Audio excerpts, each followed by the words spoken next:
You ask Tiger to solve. This deals with linear equations with one unknown. The final result is b equals 6. Let's solve it step by step. Simplify the expression. Expand the parentheses. Simplify the arithmetic.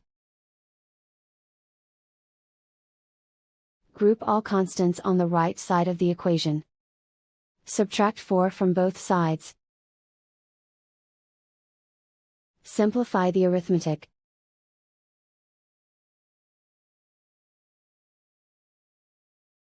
Convert the b into a positive number. Multiply both sides by -1. Remove the ones. Simplify the arithmetic. And so the final result is b equals 6.